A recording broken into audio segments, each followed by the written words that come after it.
Hi, I'm Julie Winkler. I'm the Town of Addison's Emergency Management Coordinator. Did you know that DFW has never had a winter season that hasn't had some kind of a winter event or precipitation? So I just want to talk to you about some ways that we can update our emergency plan and kit so that we're more prepared for winter. There's a couple ways that you can be a little bit more prepared. You can make sure that you're getting information about weather, updates on things like school closures if that's important to you. Then you can also make sure to update your emergency plan. So take a moment and think about what you would do if there were road closures, if it was not possible for people to go into work, or if there was a power outage, and what you might do to be able to shelter in place at home if you weren't going to go somewhere else.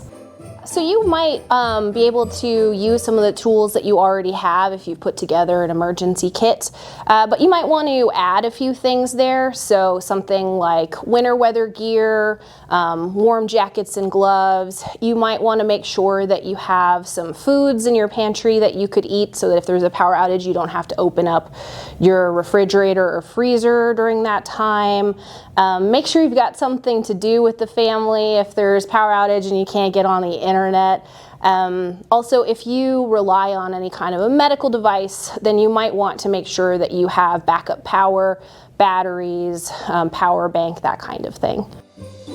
The state of Texas has, through their State of Texas Emergency Management Program, a program called STEAR, State of Texas Emergency Assistance Registry.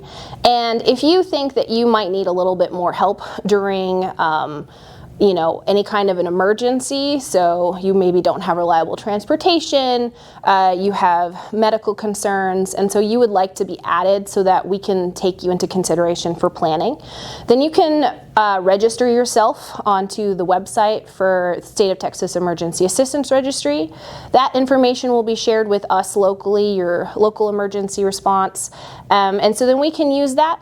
And we do wellness checks when there's power outages. So again, if that's something where you rely on a medical device, it wouldn't be a bad idea to add yourself to that list.